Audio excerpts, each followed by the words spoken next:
Will the House please come to order and members kindly take their seats? Good morning. The devotional today will be led by Harmony DeVoe of Warren, who is a sophomore at Harwood Union High School and who in 2024 became Vermont's first Youth Poet Laureate. Thank you. Good morning, everyone. Today I'll be sharing an original poem called Womaine. When the world ends and falls to pieces, what must we do to lift the scraps like we've lifted each other, like a child needs its mother, like a human needs a home, like a woman needs her Mother Earth? Some say we are abstruse, but we entangle our roots, our mycelium, as we realize we do not need to be him, just her, she, you. We develop into womanhood like a tree becoming firewood. We convene when society reboots, when we are no longer machines and find a new route. When the world collapses, we will continue our humanity because a human is within you. We all are born human, but we must earn the E at the end of humane. Thank you.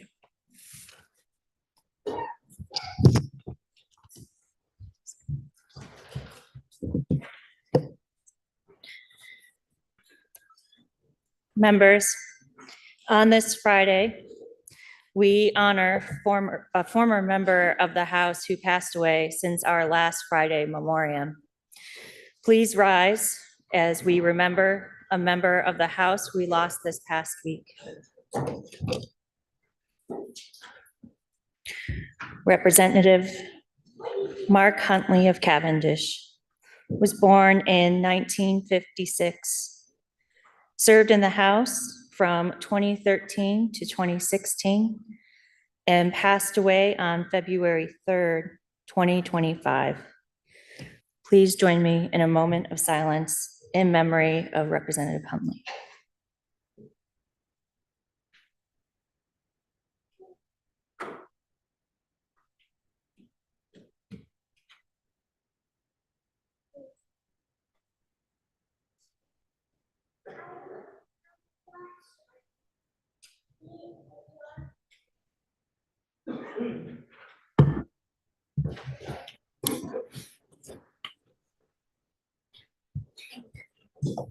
Members, will the House please come to order? We have 12 House bills for introduction today. The first is House Bill 160, which is an act relating to creating a right to repair for medical devices, introduced by Representative Donahue of Northfield and others. Please listen to the first reading of the bill. H-160, an act relating to creating a right to repair for medical devices. Now the bill has been read the first time and is referred to the Committee on Commerce and Economic Development. House Bill 161 is an act relating to the Vermont Fair Repair Act, introduced by Representative Donahue of Northfield and others. Please listen to the first reading of the bill. H-161, an act relating to the Vermont Fair Repair Act. Now the bill has been read the first time and is referred to the Committee on Commerce and Economic Development. Next is House Bill 162, an act relating to repealing the 3-acre stormwater permit, introduced by Representative North of Ferrisburg and others. Please listen to the first reading of the bill. H-162, an act relating to repealing the 3-acre stormwater permit. Now the bill has been read the first time and is referred to the Committee on Environment. House Bill 163 is an act relating to workers' compensation, introduced by Representative Priestley of Bradford and others. Please listen to the first reading of the bill. H-163, an act relating to workers' compensation. Now the bill has been read the first time and is referred to the Committee on Commerce and Economic Development. Next is House Bill 164, which is an act relating to the distribution of the local option tax revenue and the pilot special fund, introduced by Representative Wazazik of Berry City and others. Please listen to the first reading of the bill. H-164, an act relating to the distribution of local option tax revenue and the pilot special fund. Now the bill has been read the first time and is referred to the Committee on Ways and Means. House Bill 165 is an act relating to funding inclusive schools, introduced by Representative Hedrick of Burlington. Please listen to the first reading of the bill. H-165, an act relating to funding inclusive schools. Now the bill has been read the first time and is referred to the Committee on Education. House Bill 166 is an act relating to establishing requirements for hunting with dogs, introduced by Representative Boslin of Westminster and others. Please listen to the first reading of the bill. H-166, an act relating to establishing requirements for hunting with dogs. Now the bill has been read the first time and is referred to the Committee on Environment. Next is House Bill 167, which is an act relating to establishing the Vermonters Feeding Vermonters Grant at the Agency of Agriculture, Food and Markets, introduced by Representative Cole of Hartford and others. Please listen to the first reading of the bill. H-167, an act relating to establishing the Vermonters Feeding Vermonters Grant at the Agency of Agriculture, Food and Markets. Now the bill's been read the first time and is referred to the Committee on Agriculture, Food Resiliency and Forestry. Next is House Bill 168, which is an act relating to protecting academic freedom for pre-kindergarten through grade 12 educators, introduced by Representative Hedrick of Burlington and McCann of Montpelier. Please listen to the first reading of the bill. H-168, an act relating to protecting academic freedom for pre-kindergarten through grade 12 educators. Now the bill has been read the first time and is referred to the Committee on Education. Next is House Bill 169, which is an act relating to amending the prohibitions against discrimination in public accommodations and housing, introduced by Representative Dodge of Essex and others. Please listen to the first reading of the bill. H-169, an act relating to amending the prohibitions against discrimination in public accommodations and housing. Now the bill has been read the first time and is referred to the Committee on General and Housing. Next is House Bill 167, which is an act relating to the University of Vermont and State Agricultural College residential living space, introduced by Representative Hedrick of Burlington and others. Please listen to the first reading of the bill. H-170, an act relating to University of Vermont and State Agricultural College residential living space. Now the bill has been read the first time and is referred to the Committee on Education. And House Bill 171 is an act relating to Attorney General investigations into law enforcement users of a firearm, introduced by Representative Burdett of West Rutland. Please listen to the first reading of the bill. H-171, an act relating to Attorney General investigations into a law enforcement officer's use of a firearm. Now the bill has been read the first time and is referred to the Committee on Judiciary. We also have a Senate bill for referral. Senate Bill 7 is an act relating to automobile insurance, introduced by Senator Hashim. Please listen to the first reading of the bill. S7, an act relating to automobile insurance. Now the bill has been read the first time and is referred to the Committee on Commerce and Economic Development. Members, we received a request to read a House concurrent resolution that the House and Senate adopted pursuant to the consent calendar. HCR 12 is a House concurrent resolution congratulating the 2024 University of Vermont Catamounts on winning their school's first NCAA Division I men's soccer championship, the College Cup. Please listen to the reading of the resolution. Whereas the saga of the 2024 University of Vermont UVM men's soccer squad, affectionately known as the Cardiac Cats, in honor of their late game-winning goals, exceeds the allure of a Grimm Brothers fairy tale. And whereas, although they were the 2024 America East's men's soccer champions, Unseeded UVM astounded the pundits as the Catamounts reached the coveted semifinal round, winning this penultimate soccer challenge against the third-seeded University of Denver in a thrilling 4-3 overtime triumph. And whereas in the championship game played at Wake Med Soccer Park in Cary, North Carolina, and bound for legendary status, UVM faced 13th ranked Marshall University.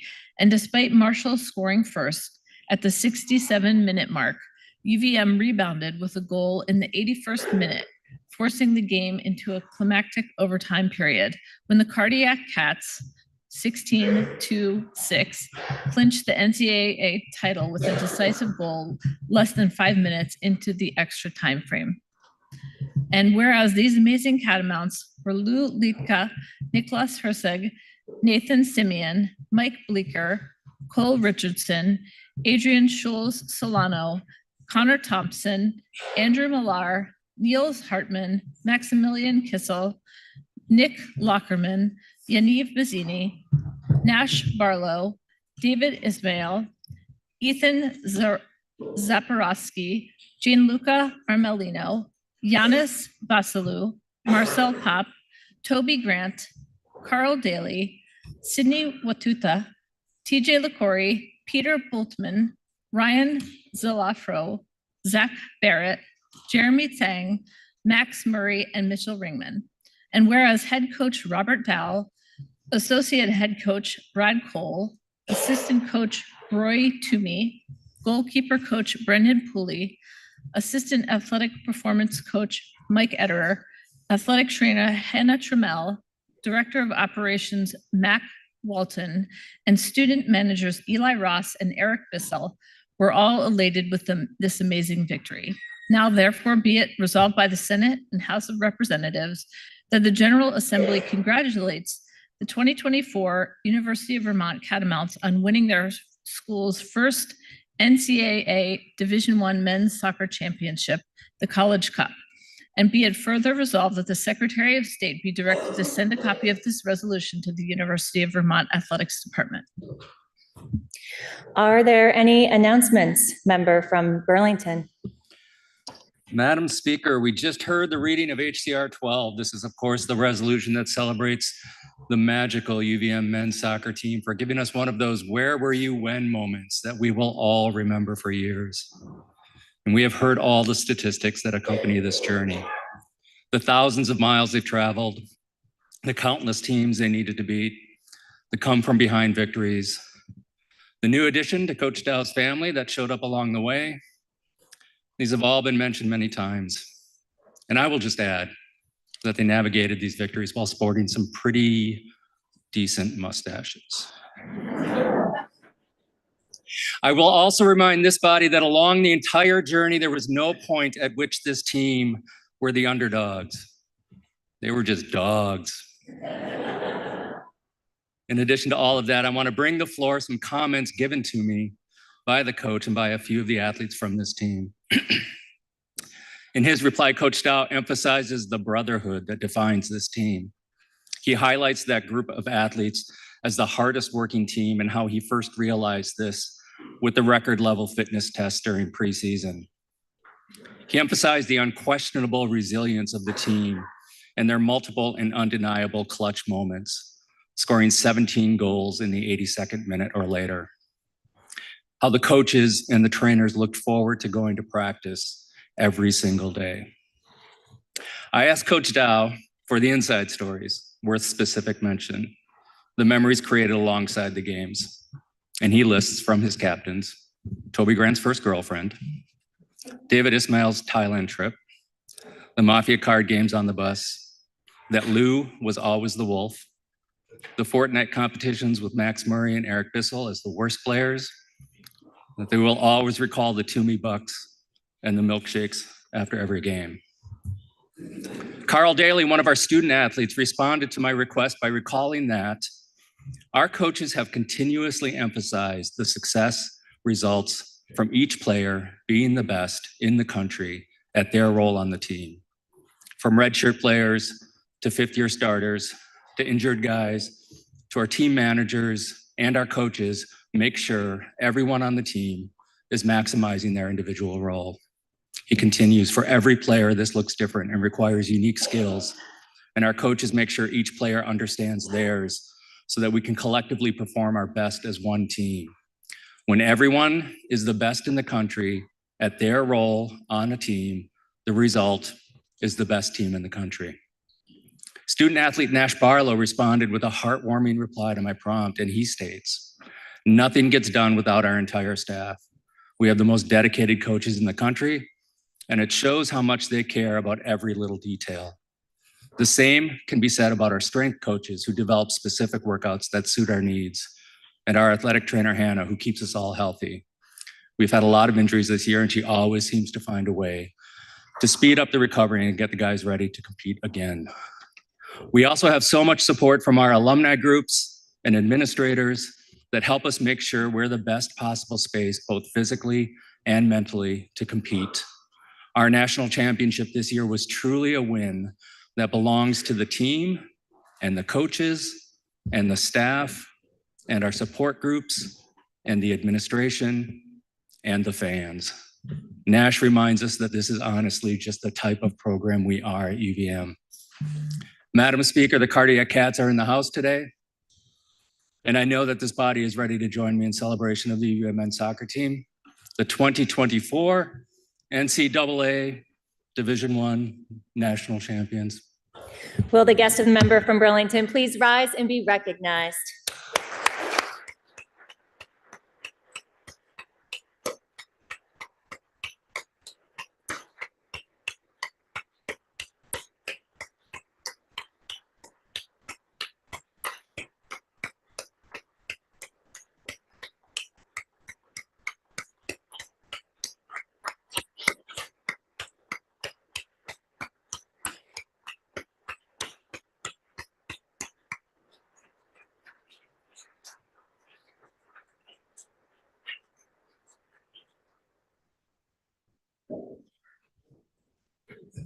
Are there any further announcements? Member from Berrytown.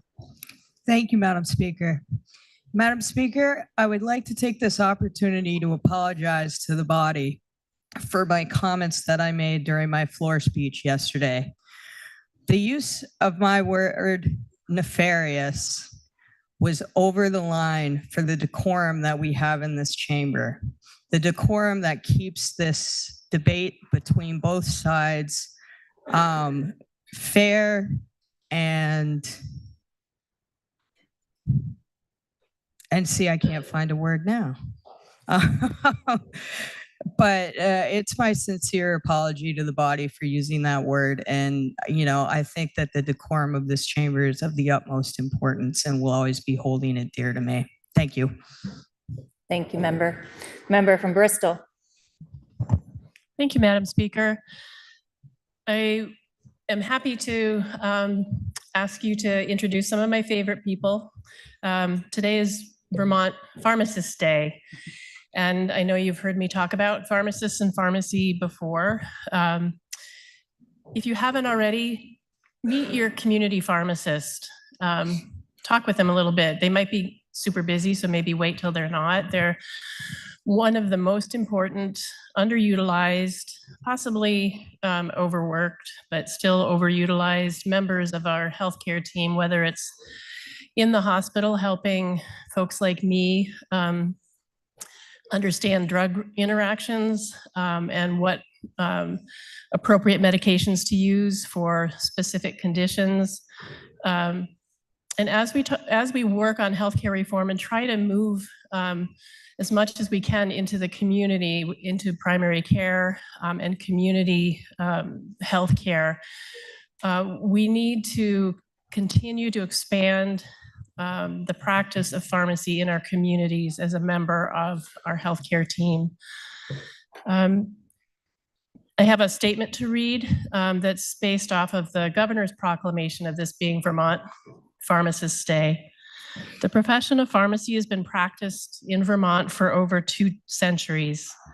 650 licensed Vermont pharmacists help ensure the appropriate use of medications, help moderate healthcare costs, educate patients and caregivers, improve medication adherence, and strive to provide optimal health outcomes.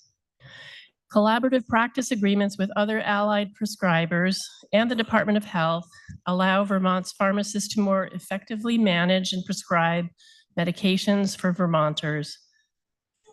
In less than a generation's time, our pharmacists have taken the lead providing immunizations because of their accessibility to Vermonters. They are making inroads for the provision of point-of-care testing.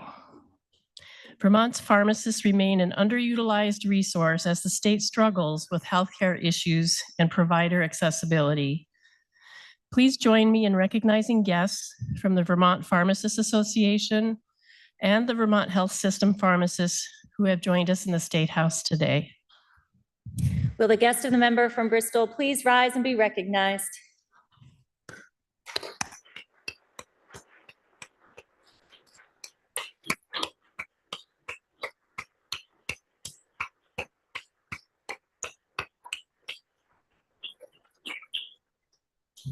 Are there any further announcements? Member from Moortown. Good morning, Madam Speaker. Along with the member from Waitsfield, I'm proud to have Harmony Bell DeVoe of Warren in the House with us today. As Vermont's Youth Poet Laureate, Harmony brings her prodigious talent as a poet and a passion for a kinder, more humane, and inclusive world to inspire and engage all Vermonters in the power of poetry.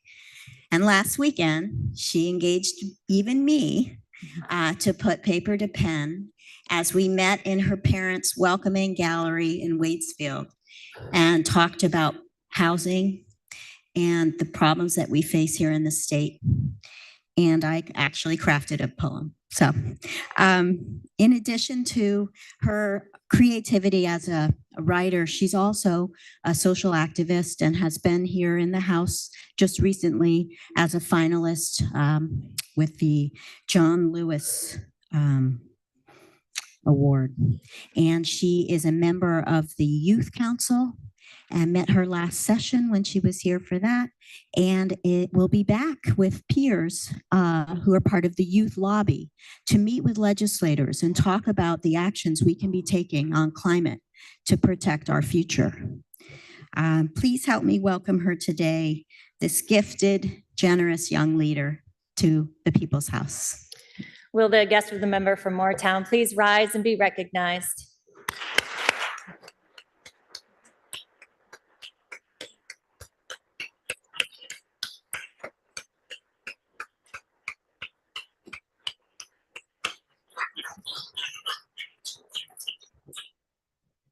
Are there any further announcements? Member from Waterbury.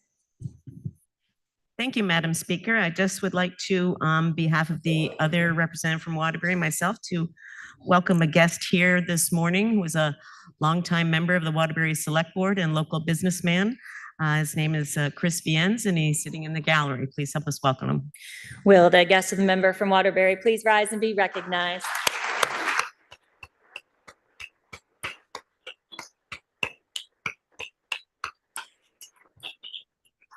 There are any further announcements? Member from Milton. Thank you, Madam Speaker. With today being National Wear Red Day and February is recognized as American Heart Month, I'm pleased today and honored today to be able to introduce a couple of folks on behalf of the Milton delegation here. They're our constituents, obviously. Dominic Barkham and his mother, Jenny. Dom is a sophomore at Milton High School, and he's literally here today because of some pretty heroic efforts during a game at Spalding High School back on January 2nd, where he fell to the floor under cardiac arrest.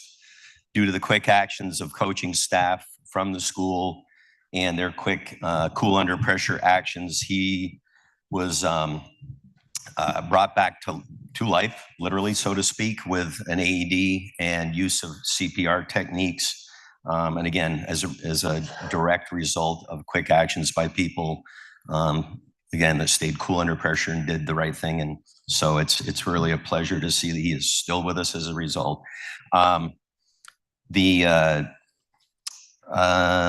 And as most of you know, there's some, well, not most of it, some of you may be aware, there's pending legislation within our body to address this a little further. And I hope we'll take a look at that. So thank God that Dom is here to be here with us today with his mom. And I'd ask that you recognize them. They're seated to my left here in the gallery. Will the guest of the member from Milton please rise and be recognized?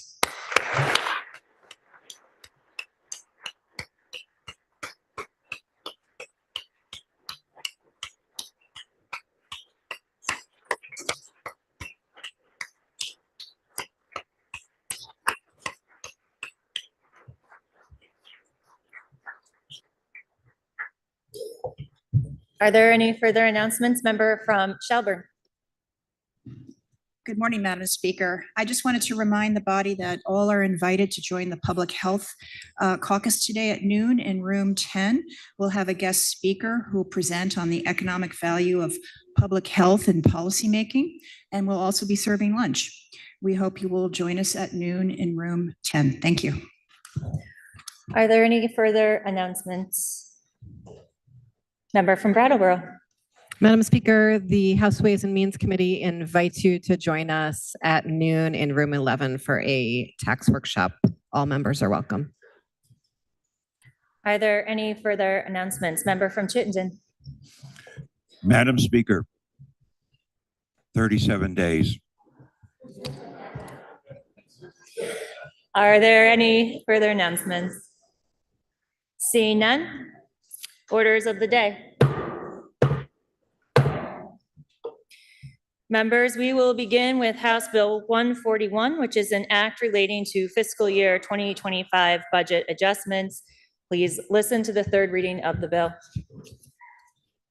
H 141, an act relating to fiscal year 2025 budget adjustments. The question is, shall the bill pass? Are you ready for the question? Member from Waterbury. Thank you, Madam Speaker. I would just like to comment a little bit yesterday on the overall tenor of some of the comments that I heard yesterday that referred to individuals who are homeless in a less than respectful way, a way that challenges their own personal responsibility for their situations, or that we cannot continue to help people who cannot help themselves. I want to share just a story of a young woman sitting in my committee last year when we were taking up the homelessness bill, our emergency temporary shelter bill. And she was sitting there with a baby in her arms and telling us her story. Fast forward a year later, her story of being homeless, of being one of those people in a hotel room where her family was at least safe for the time being. And fast forward a year later, she has housing. She is actually working to help other people who are homeless. And her story is not uncommon of other individuals who are homeless. Each person has their own story. Each person has their own circumstances. And I hope that the body can understand that each person's uniqueness is something to be valued. And I appreciate the body's support of not unhousing individuals at this point in time. I do want to assure people that the House Human Services Committee is working on a bill, just as we did last year, that the body passed out last year. And since people are looking for a bill, they will see one come before the body. And I hope that we will have your support when it does. In the meantime, though, rather than creating chaos like we had last year on 1st of April when winter weather provisions were discontinued, and we saw a hastily put together plan where more than twice the amount of money that we approved yesterday to extend shelter was put forth that virtually nobody used. We had the opportunity to not have that crisis and to not create that mayhem while we were continuing to work on a more permanent and positive solution. So I just wanted to make sure that members understood that there is work undergoing in the House Human Services Committee on this topic, and that we will be bringing forth a bill forward, and to, please understand and respect each individual's human story. Thank you. The question is, shall the bill pass? Are you ready for the question? If so, all those in favor, please say aye. Aye. All those opposed, please say nay. The ayes appear to have it. The ayes do have it, and you have passed the bill. Next is House Bill 118, which is an act relating to expanding the scope of hate-motivated crimes. The bill was referred to the Committee on Judiciary, which recommends that the bill be amended as printed in today's calendar. The member from Williston, Representative Arsenault, will speak for the committee. Please listen to the second reading of the bill. H 118, an act relating to expanding the scope of hate-motivated crimes. Member from Williston.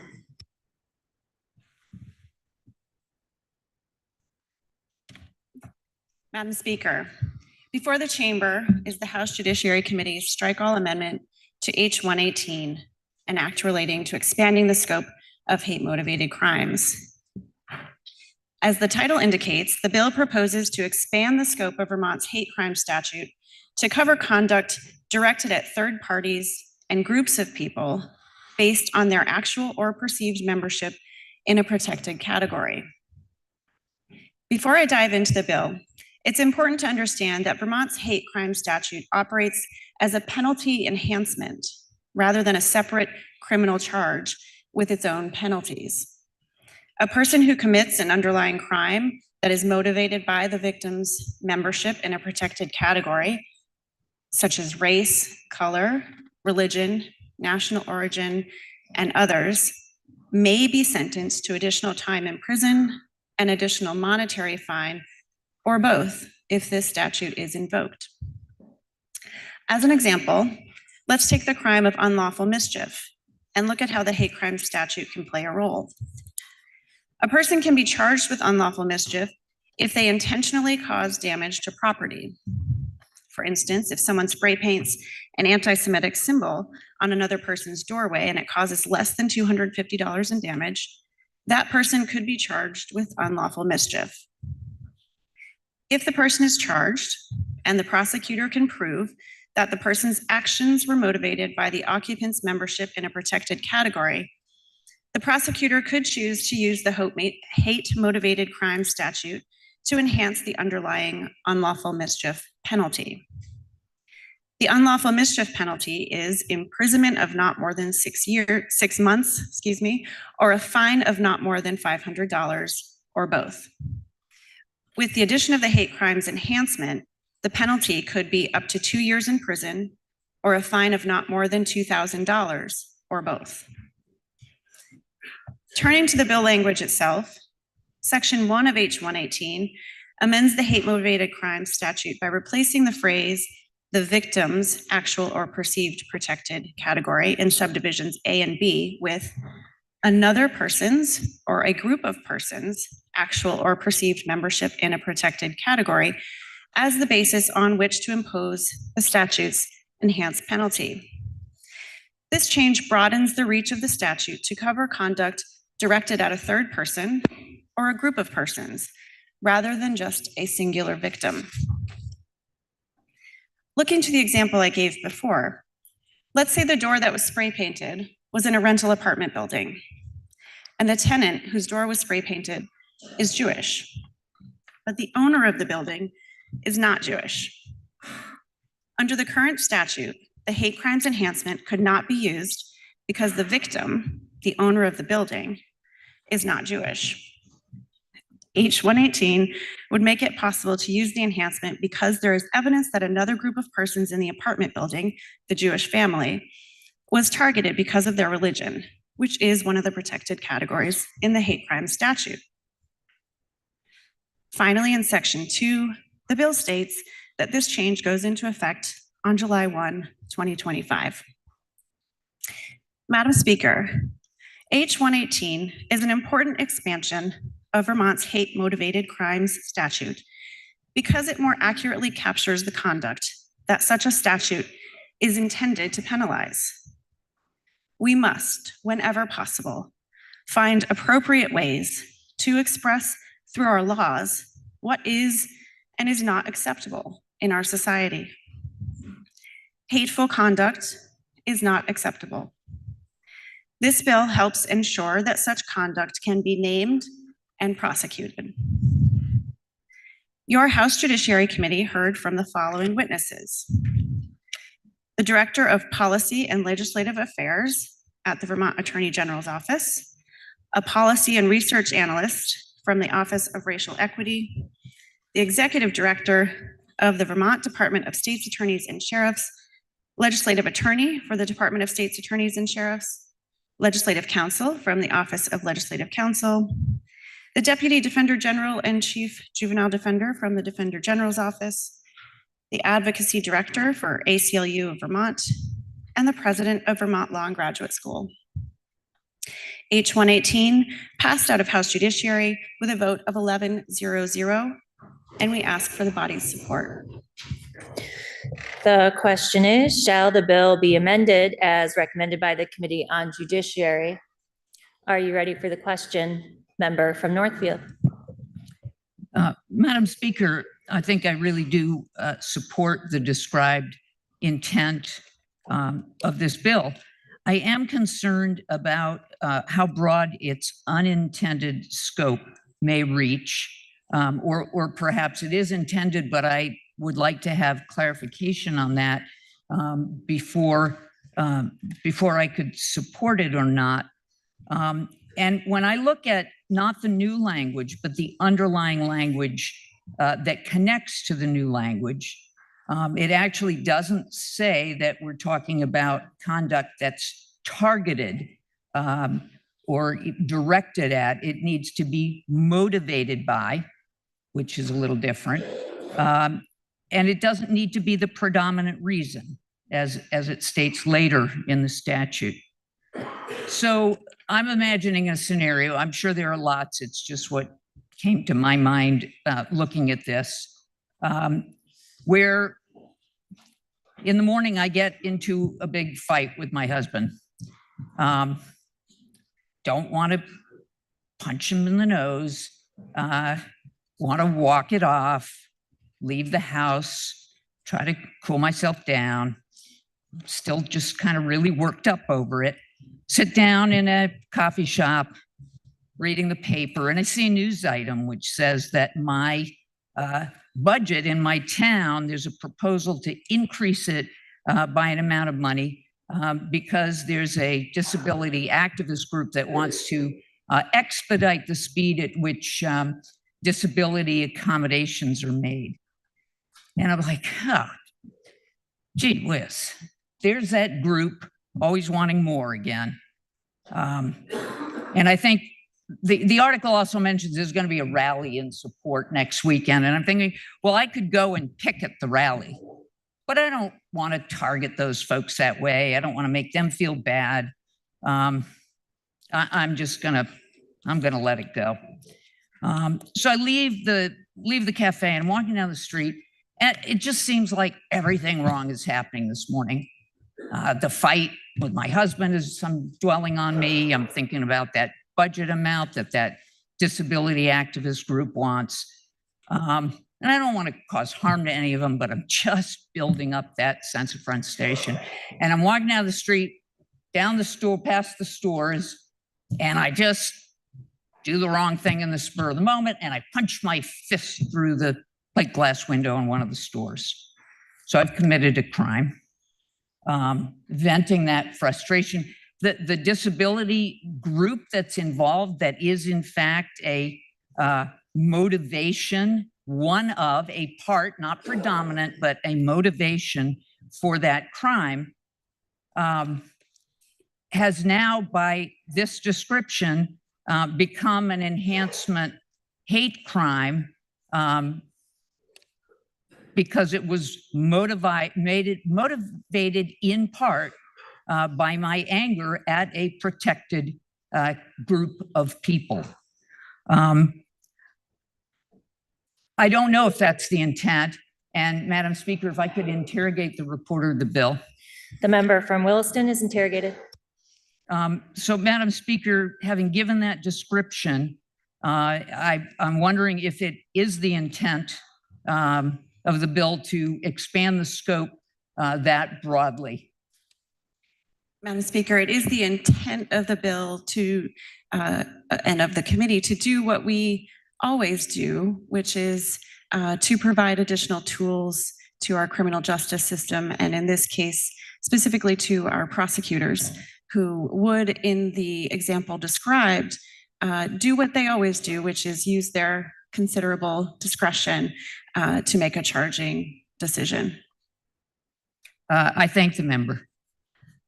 Madam Speaker, I do think that that takes the scope of what is a hate-motivated crime to a tangential extreme, and it may be merely the discretion of the prosecutor, but it permits that kind of an outcome, and I do not support that broad an expansion of the scope. So I cannot support it. Thank you, Madam Speaker. The question is, shall the bill be amended as recommended by the Committee on Judiciary? Are you ready for the question? If so, all those in favor, please say aye. Aye. All those opposed, please say nay. The ayes appear to have it. The ayes do have it, and you have amended the bill.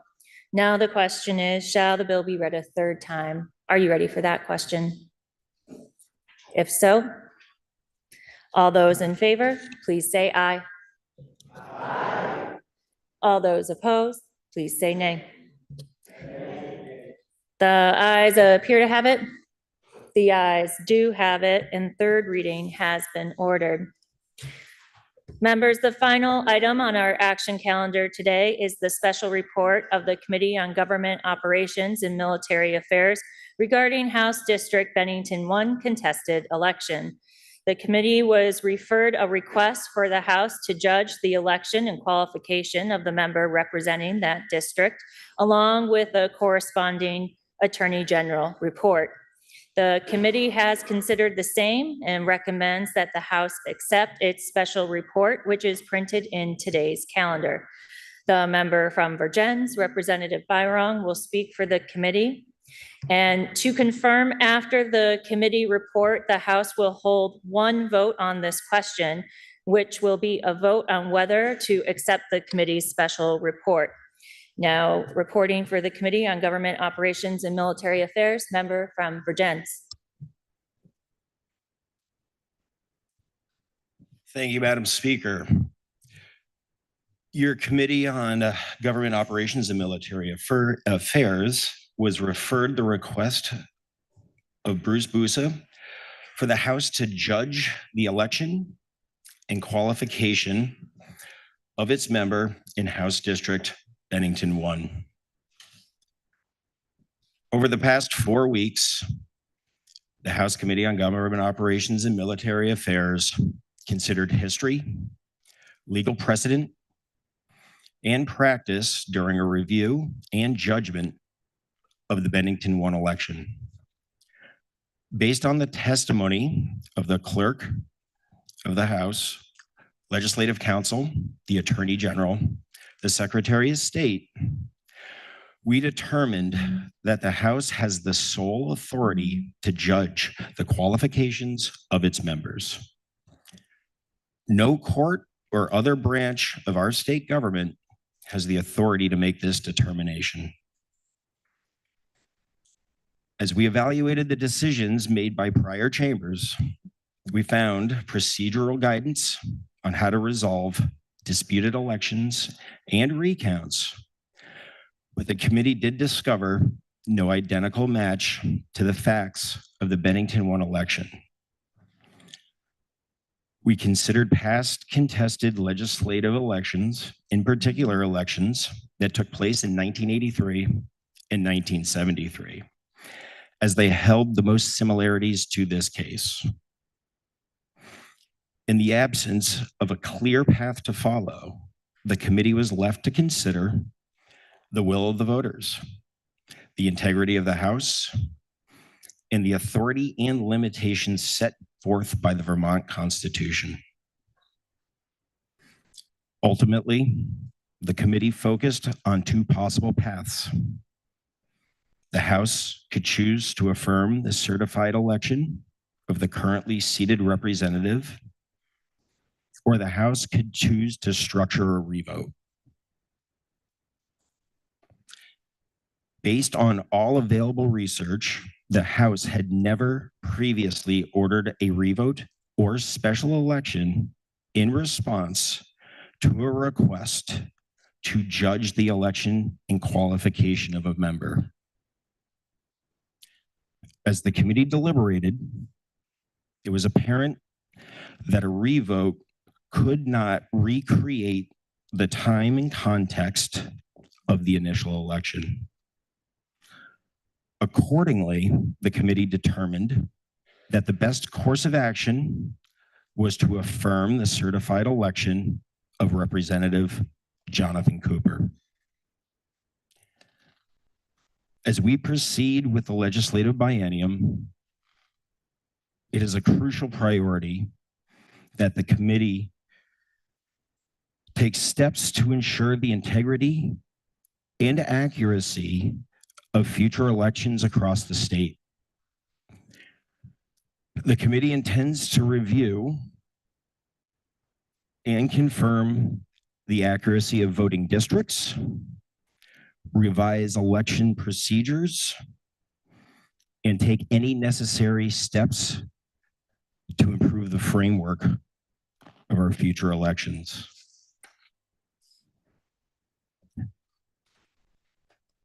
Madam Speaker, the Committee on Government Operations considered the request of Bruce Busa for the House to judge the election and qualifications of its member in House District Bennington 1. The committee affirms the certified election results and finds that Representative Jonathan Cooper of Pownell was duly elected and is qualified to represent House District Bennington 1 as a member of the House of Representatives.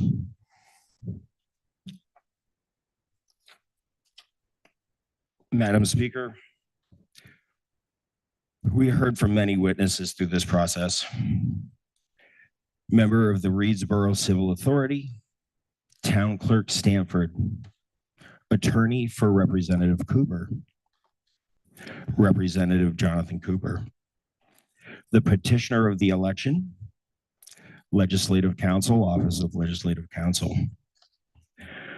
the Director of Elections and Campaign Finance, Secretary of State's Office, Deputy Secretary of State, the Secretary of State, Assistant Attorney General and Chief Counsel, General Counsel and Administrative Law Division, Attorney General's Office, the Attorney General, the Clerk of the House, Town Clerk Pownell, former Deputy Secretary of State, and former Vermont Secretary of State. Madam Speaker, on a vote of 9-1-1, your Committee on Government Operations and Military Affairs makes a motion that the House accept the committee report to seat or to affirm the election of Representative Jonathan Cooper. And I ask for the body's support. The member from Virgins moves that the House accept the report of the Committee on Government Operations and Military Affairs on the House District Bennington 1 contested election. Are you ready for the question? Member from Swanton. Thank you, Madam Speaker. Perhaps it's fitting that this is the year of education, as we teach every student and every future citizen, from social studies to civics to AP government, that it is their right to vote, it's their duty to vote. Every vote matters, every vote counts, until we decide it doesn't. Are you ready for the question? Member from Charlotte. Madam Speaker, when your House Government Operations and Military Affairs discussed this issue for hours, it brought up a lot of questions. The first question was, do we let those 45 people who voted on the incorrect ballots vote again?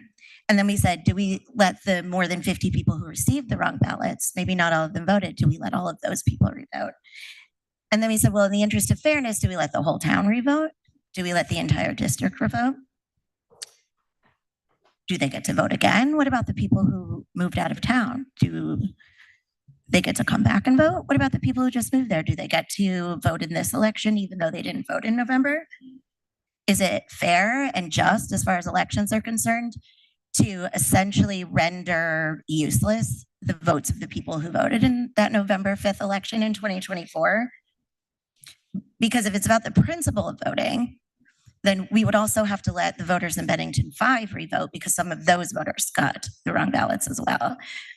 If it's about a winner, like who was qualified, by this election in November, then really the only option we decided as a committee, vote with the vote 911, was to capture that moment in time in November as the will of the people who voted at that period of time.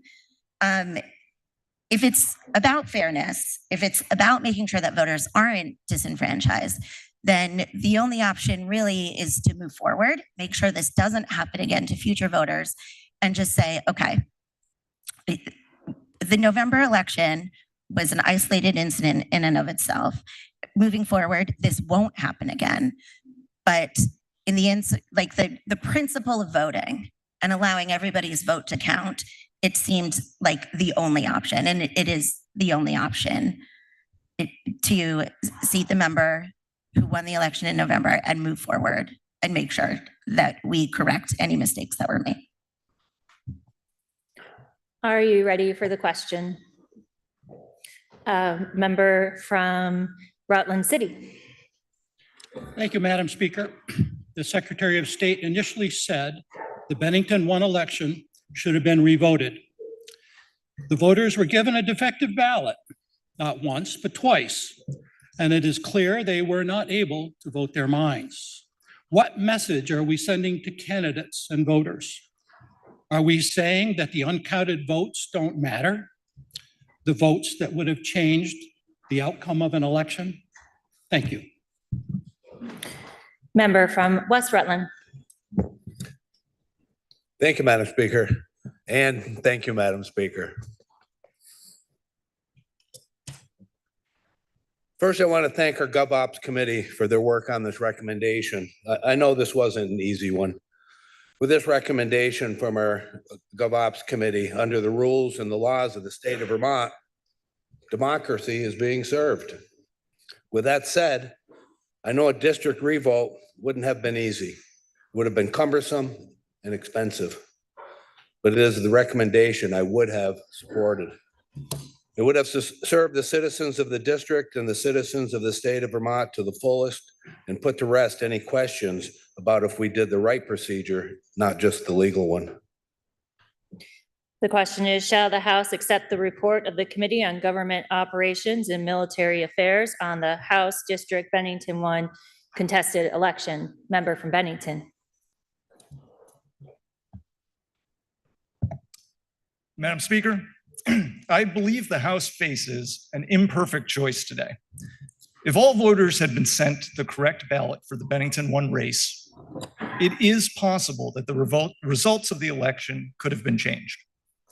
I doubt anyone feels good about that. But looking at the alternative, if we were to call for a revote after a historic level of voter turnout in November, and the results of that election were to be changed by a significantly fewer number of voters, it would hardly feel like an improved execution of democracy. In fact, it would simply disenfranchise a far greater number of voters. I regret that this error occurred, but we cannot go back in time. I will vote yes. Are you ready for the question? Member from Newberry. Thank you, Madam Speaker. This is a whole new ball of worms to deal with here. So I don't have anything to go off of except how would I feel? That's how I'm basing my vote on this. How would I feel in this situation? I didn't get to vote. I got the wrong ballot. And the answer is, yeah, well, we can't recreate the situation. So we're just going to let it go this time. Well, what if it was 200 people that got the wrong ballot? Well, we can't recreate election day. What if it's 300, 400, 500? You still can't recreate election day. So when does it matter? I would ask this body just to think. If I come around and I tap 56, I'm not really even sure what the exact number is or if we know the exact number. So I'm just going to use 56. I go around and I tap you on the shoulder and I said, you need to leave the chambers. You can't vote today. Sorry. If you have a problem with that, I'd suggest you vote no on this, like I'm going to. The question is, shall the House accept the report of the Committee on Government Operations and Military Affairs on the House District Bennington 1 contested election? Member from South Burlington. Madam Speaker, I'm not going to presume what the right answer is here. Instead, I'm going to support the good work of the committee. I was not in that committee room for the past 4 weeks taking testimony from over 15 members or 15 witnesses. I did not spend the time digging deep into the history. And I wasn't there to vote and have a positive vote of 9-1-1, showing that this was a bipartisan vote. So I fully support the committee's work, and I am going to vote in favor of this motion. Thank you. Are you ready for the question? Member from Burlington. Madam Speaker, may I interrogate the presenter of the proposal or? The member from Virgins is interrogated. Madam Speaker, I know we're not supposed to ask questions we know the answers to, but honestly, I'm still trying to understand what happened here. Is it correct that the issue is that a certain number of voters received a wrong mail-in ballot? Or is it that they received the wrong ballot at the poll? Thank you, Madam Speaker. The scenario that occurred is when the ballots were mailed out to 56 voters, plus or minus, they had only the incorrect House race.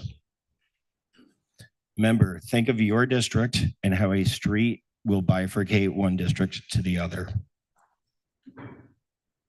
The bifurcation of the street led to an inaccuracy with the names. Madam Speaker, did those voters have an opportunity on election day to express to someone at the polls that they received the wrong mail-in ballot so that they could vote on the correct ballot? I don't recall that direct instance occurring. I do recall in testimony, though, that a handful of voters wrote in a correct candidate as opposed to the ones who were incorrectly listed. Madam Speaker, for those who wrote in the correct candidate for their district, were those votes counted correctly? It is my recollection they were. Thank you, member. Madam Speaker, I ask because it does matter to me that if people knew that they got the wrong ballot, that they had the chance to vote the right way. And it sounds like for those who were informed, that was the case. So thank you. Are you ready for the question? Member from St. Albans Town. Thank you, Madam Speaker. And first, I do want to thank the work of the committee. I think there was a lot of thoughtful testimony, and this is something I haven't seen in my 7 years here. So this is something we seem like we do something new every year. So I do appreciate the hard work and the tough decision that they had to come up with. I also want to thank the election workers, not only in this district, but across the state. I think they're put in a tough position, and they handle our elections here in Vermont very well. And I do appreciate all that work. Where my issue with this report, I feel like some people were left out of the election decision. And that's just not okay with me. I'm disappointed that by doing nothing today, we don't know, and we will never know who won the election and who the real representative of the people wanted for Bennington 1 really is.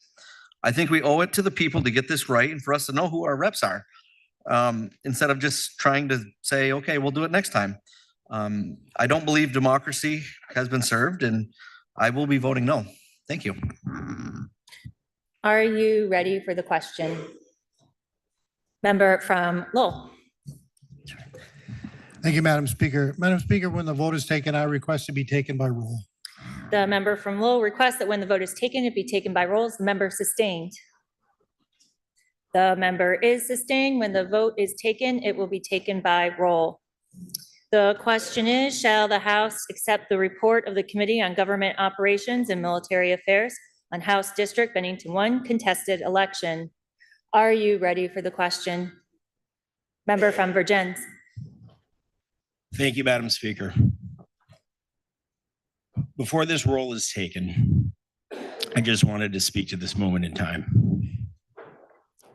We are often called to make monumental decisions in this chamber.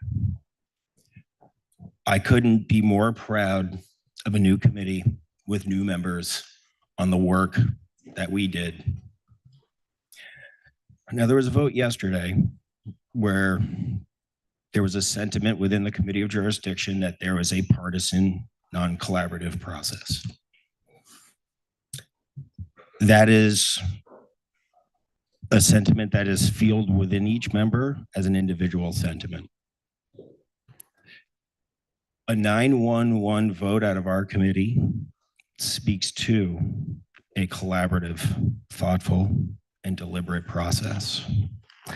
Our straw poll to move forward with the report was 10-1-0. The absence that is reflective on our official vote is due to an absence of an affirmative vote. Sometimes the swirl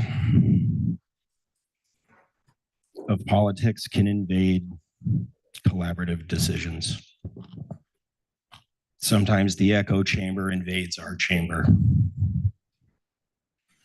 I ask in this moment that members think as we move into this, and I'm not trying to be overly dramatic here, but this is a historic vote about what chamber they're focusing on, the echo chamber or the House chamber. I ask for the body's support. Are you ready for the question? If so, will the clerk please call the roll? Arsenault of Williston. 2 minutes.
Will the House please come to order and members kindly take their seats?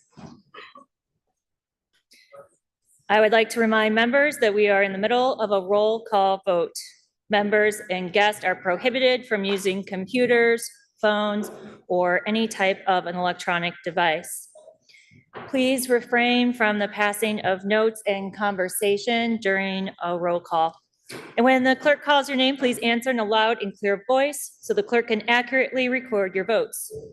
The question is, shall the House accept the report of the Committee on Government Operations and Military Affairs on House District Bennington 1 contested election?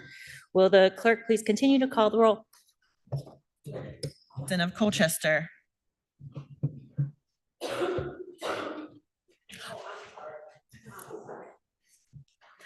Bailey of Hyde Park.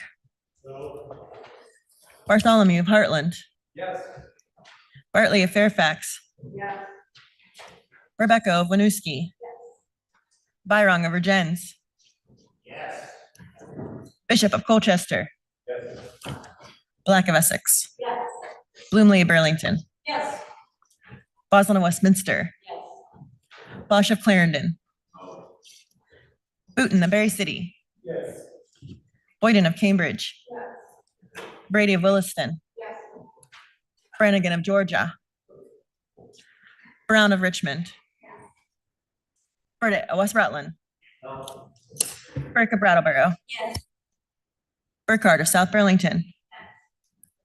Burrows of West Windsor. Burt of Cabot. Campbell of St. Johnsbury. Canfield of Fairhaven. Kears Duncan of Whitingham. Casey of Montpelier. Yes. Casey of Hubbardton. Chapin of East Montpelier.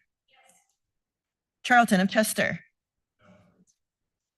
Christie of Hartford. Sheena of Burlington. Coffin of Cavendish. Cole of Hartford. Conlon of Cornwall. Cooper of Pownell.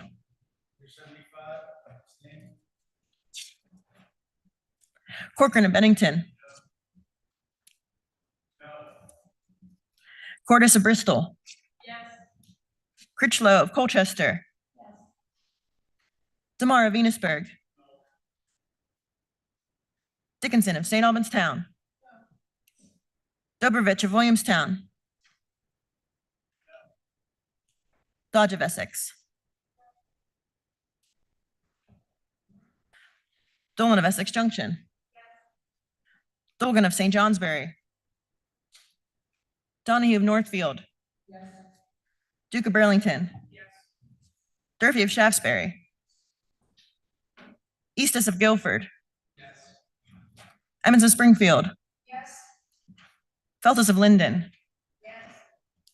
Galfetti of Berrytown. Garofano of Essex. Goldman of Rockingham. Goodnow of Brattleboro. Ghostlane of Northfield. Granning of Jericho.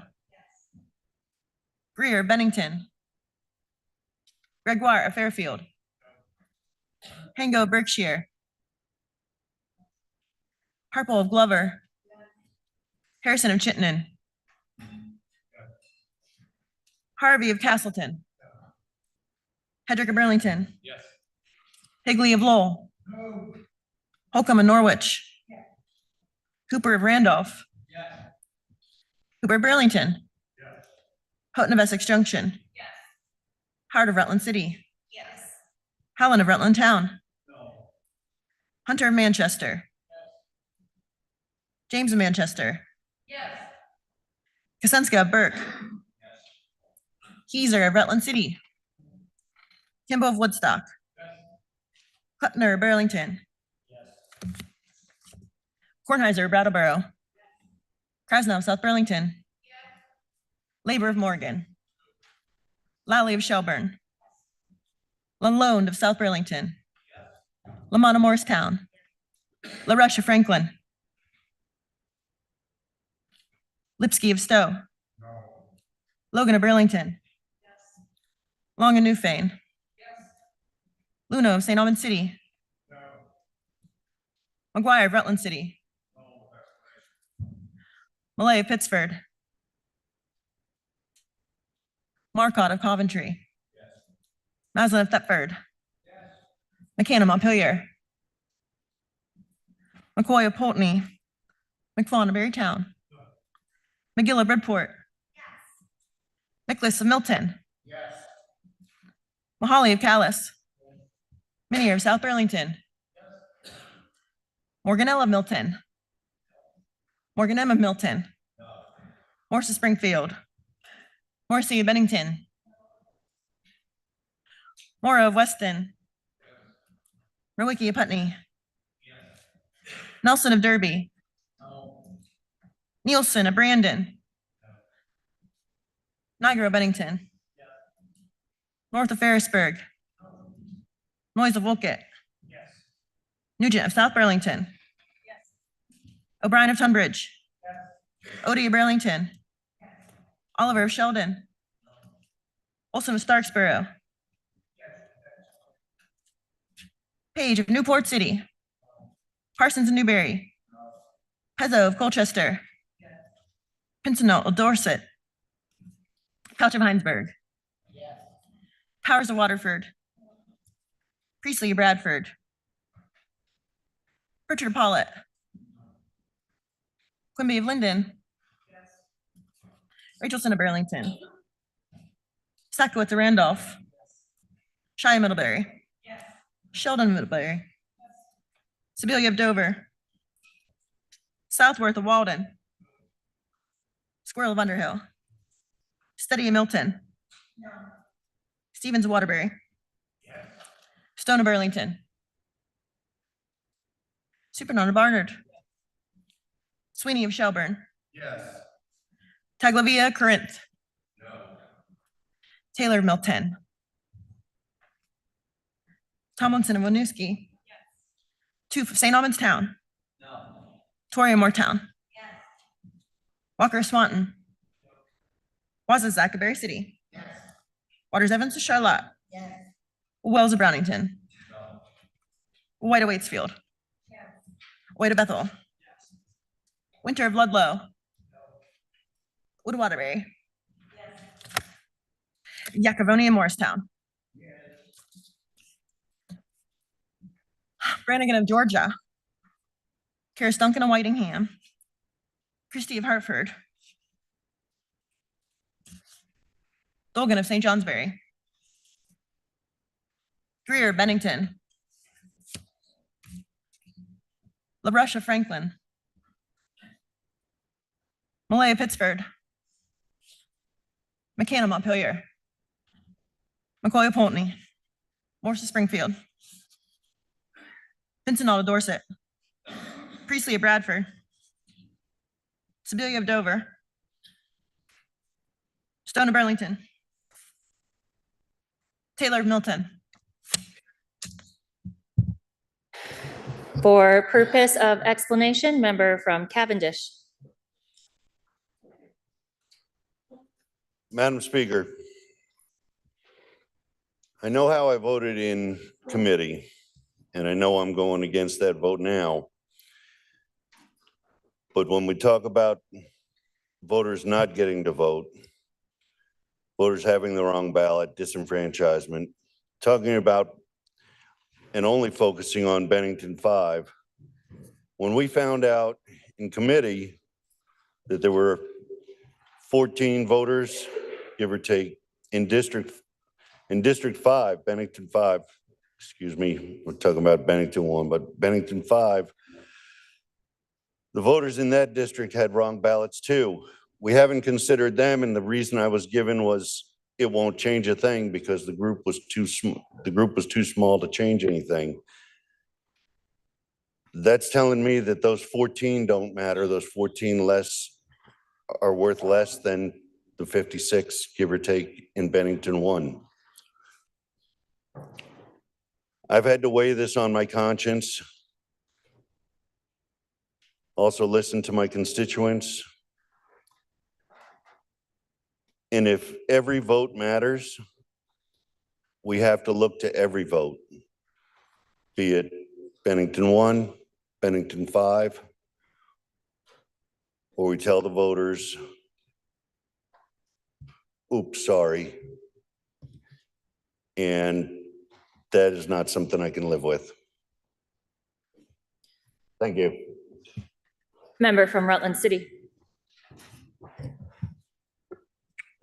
Madam Speaker, I voted no because I am deeply concerned that if this situation does occur again, has a precedent been set by our response and decision today? Thank you. Member from Bennington. Madam Speaker, I vote no this morning on the House District 1 contested election special report because there needs to be a fair and legal process in place for Vermont's voters to feel that their vote counted. My vote does not reflect the preference of one candidate over the other, for I have respect for both candidates, nor does it have anything to do with which political party either of the candidate belongs to. I would be voting the same way if the shoe was on the other foot this morning. My vote today reflects the need for a process that upholds the integrity of our democracy and the premise that a voter's vote truly does count. Thank you. And member from Starksboro. Thank you, Madam Speaker.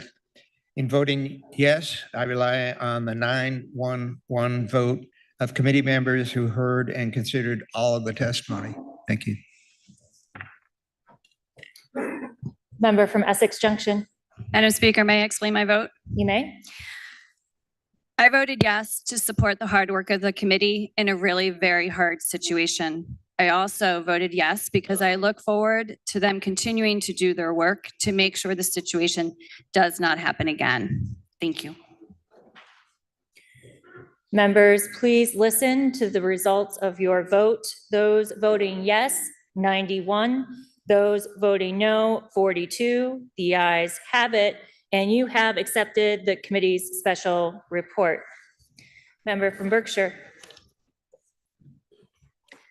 Madam Speaker, because of the gravity of the task before this committee and the invaluable historical perspective that prior House and Senate journals provided for this committee, I move to have the remarks of the member from Vergennes in providing the committee's special report be journalized. Thank you.